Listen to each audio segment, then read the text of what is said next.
Everyone seems to be talking about the Buffalo Bills releasing players to save money on the salary cap, but let's not forget, there's another way Brandon Beane can go.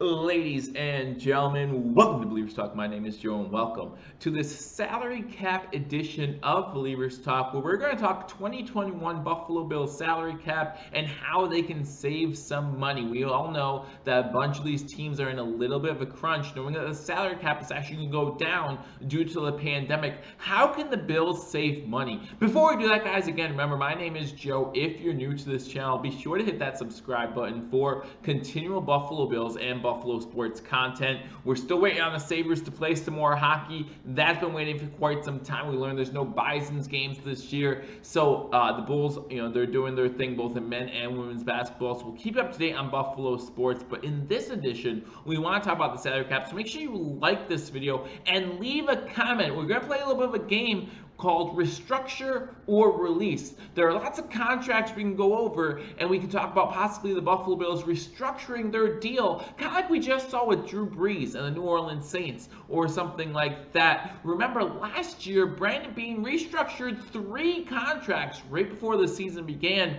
which winded up saving the Buffalo Bills $3.8 million in salary cap space going into last season. So it doesn't sound like a lot, but you could see a little bit more of that this season. And I know it doesn't sound like a lot, but when you're talking about saving pennies, trying to find a way to make things work, it can accumulate. And again, $3.8 million last season, could even be more this year if they do it right, and if the players would agree to such a restructure. Now, when we're talking about restructuring contracts, there are normally 2 main types of restructures. The one we just saw Drew Brees do, where he decides to, or agrees with the team to lower his salary for the season. Now, what happens a lot of times in those situations is, let's say you're due $5 million, right, this year, and then you decide to only take $1 million, and you and the team restructures so it's only $1 million against the salary cap. Well, you still get that $4 million,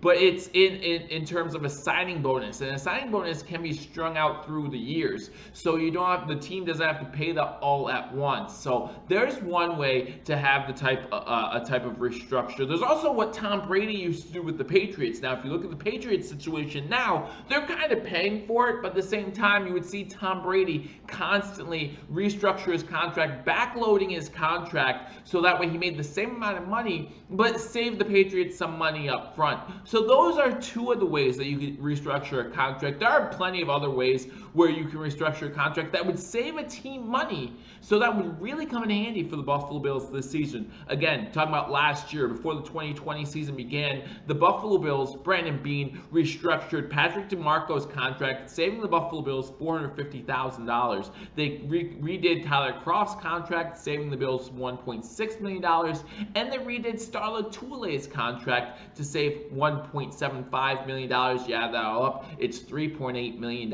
in savings. Now, recently we heard Brandon Beane say that if we would have known now, or if we would have known back then, that means last year during the offseason, what we know now, then obviously things would have been a little bit different. They might not have been as aggressive during free agency. We're talking about Mario Addison, we're talking about Vernon Butler, we're talking about some of those names that they signed to big deals that really didn't live up to that billing during last season, during the regular season. So we'll see if they decide to restructure, or if they are released throughout, so, or all together. So we'll see what happens. But yeah, we're gonna play this game. We're gonna say release or restructure. Okay, restructure or release. That's the name of the game. We're gonna go through some names, and let me know in the comment section whether you want to see them just be released, or if you would consider restructuring their contract. If you don't think their contract's going anywhere, that's fine too. There are going to be a couple names on this list of Buffalo Bills players who I think their contract is very team friendly and that might stay the same way. But again, we're talking about trying to find pennies here, right? So any chance you have to restructure, you're at least going to talk to the player and see if they're up for it, so that way you can save some money. So let's get right into it. And again, in the comment section for all these, let me know if you would release or restructure. A big name that people are talking about is John Brown, right? With Gabe Davis having a pretty good first year for the Buffalo Bills, everyone thinking that John Brown might be on the roster bubble, right? John Brown is due to make $9.5 million next season. If we cut John Brown, it would save the Buffalo Bills $7.9 million. So only about $1.6 million counts against dead cap money for the Buffalo Bills. Now that's a big number, right? Especially for a guy who spent a lot of last season injured, didn't really live up to billing. And remember, when we signed John Brown, he was our number one guy. He was our number one wide receiver. So now he's the number two, taking a backseat to Stephon Diggs. Would he be willing, considering the injury, considering he's turning 31 years of age, and considering he's the number two wide receiver, to restructure that contract? Now, if you restructure a contract, you make league minimum, right? So you're talking about, I think it's $1.1 or $1.2 million for a guy like John Brown. So you're really talking about saving the Buffalo Bills a lot of money there. And so you talk about the Buffalo Bills saving $7 million instead of releasing him all together and saving that $7 million. I like John Brown. I think the Buffalo Bills should keep him in Buffalo and see what he can do, hopefully healthy this upcoming season. Keep Gabe Davis as your number 4 guy, and that's if we don't release another wide receiver that's coming up on this list a little bit later. The next guy that I'm going to talk about just a little bit is the longest tenured Buffalo Bill. And why this is such a big deal to me is because Jerry Hughes was around before Coach McDermott, before Brandon Beane. Jerry Hughes is not a Coach McDermott guy. However,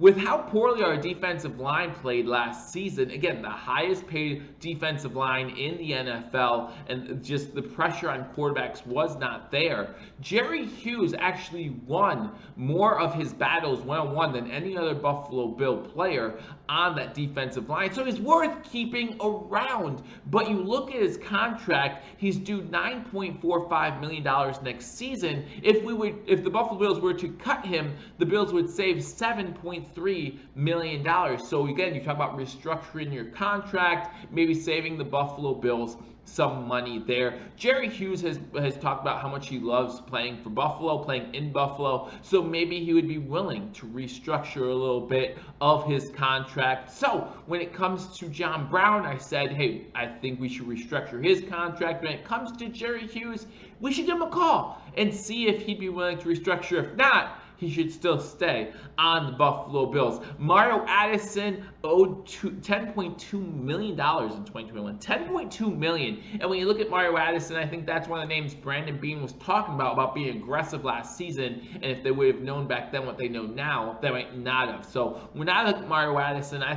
think he's going to be released. He would save the Buffalo Bills $6.1 million if he was released prior to, I think, June 1st. If he is released after June 1st, he actually saves the Buffalo Bills more money, saving the Buffalo Bills $8.1 million. Now, although I don't think we can get rid of our whole defensive line and revamp it through free agency and the draft, I think Mario Addison's one that we can let go, one that we can get rid of altogether. So when we look at Mario Addison, I say we release him. No need to try to restructure that contract. Another name that you want to look at, I'd look at Mitch Morse. And I'm not saying I don't love Mitch Morse. I love Mitch Morse. And I think that in 2019, when Brandon Beane and the Buffalo Bills signed him, making him our starting center, that was a huge move. But they also made him the highest paid center in the NFL. He's going to make $10.3 million in 2021. If we were to release him, it would save the Buffalo Bills $4.8 million. This is another guy where I don't think the Buffalo Bills will restructure or release Mitch Morse. But again, you give Mitch Morse a call and say, hey, would you mind trying to help us out? Maybe take a little bit more in a signing bonus, and that way it would clear up some dead cap money, and we wouldn't have to worry about losing some money, saving some money in the salary cap, and moving forward with that. And again, I don't know how much they would save. I don't have the numbers all figured out. When we talk about doing restructuring, I'm not 100% up to date on how all this works, but I do know that would save some money. And again, you're talking about a 2021 season where you got pinch pennies and you got to try and make things work no matter how that might be. So a few more names I want to go over, and again, you let me know in the comment section, these names, would you release them? Would you restructure? Are there some names that I'm not mentioning that you're like, wait a second, we can release or restructure this contract and save us a boatload of money? So another name that I have written down is Quentin Jefferson, defensive tackle. Now I did say, listen, we can't release our whole defensive line, but you have Star Latulippe coming back, Harrison is still on the squad. You have Ed Oliver hopefully coming into his own under his third year. So Quentin Jefferson to me is a guy you could just release. He's due $8 million has $8 million against the cap in 2021. Only 1.5 of that is dead cap money. You're saving $6.5 million if you were to release him. I don't think he's worth trying to restructure. I don't think he played up to that billing of $8 million a year last year. So I think you just release Quentin Jefferson. Vernon Butler, same exact thing, to be honest with you. Due $7.8 million next year. Only $1 million of that is dead cap money. So again, you're talking about saving $6.8 million. Again, you don't want to get rid of all your defensive tackles and try to replace them through the draft or through free agency, but you're still talking about, again, Starr coming back, you have Ed Oliver, and you have Harrison Phillips all right there. I think you have a decent core of defensive tackles, so you can afford to get rid of Quentin Jefferson and Vernon Butler. Two more names on this list, and both of them are names that really aren't being talked about because I do see them as Buffalo Bills players in 2021. I would never release either of these guys, to be honest with you. The first one is Cole Beasley. Cole Beasley is due $7.3 million next year, $3 million of that in dead cap money. If you can restructure that, you're talking about saving a good bit of money, maybe about $3-4 million against the cap next season. That could be used in some other situations. Now, I think that next year is Cole Beasley's last year of his contract, so if you were to restructure him, you would have to extend the years as well, so that way that signing bonus would carry over to those years. You can't carry over your signing bonus to years where a guy isn't under contract. So again, I think Cole Beasley is someone you could take a look at. I think that Cole Beasley would be willing to do it. Remember when we signed Cole Beasley, he talked about not being as selfish, not worrying so much about individual stats and worrying about helping a team. I love Cole Beasley, and I think he's done a great job with the Buffalo Bills. And I think in order for the Buffalo Bills to still be championship contenders next season, we need to have a slot receiver like Cole Beasley on this team. So I want to keep Cole Beasley, even if he doesn't want to restructure. The $7.3 million is worth it to me. You're talking about back-to-back seasons where he's had career highs in receptions, almost 1,000 yards this year. If he didn't get injured the second to last week of the season, probably would have broke 1,000 yards this season as well. But due $7.3 million, I think that's worth it for a receiver who's going to get you 1,000 yards, and who's always open.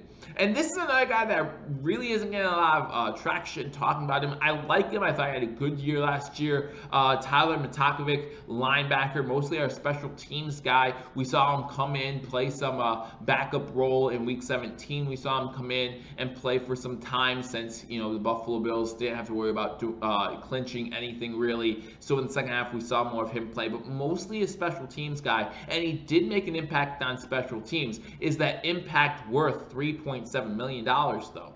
That's the question. And so when you look at that $3.7 million he's due in 2021, only $350,000 of that is dead cap money. I think Tyler Matakovic is a guy that you could easily see being released. You're talking about saving $3.5 million towards the salary cap next year.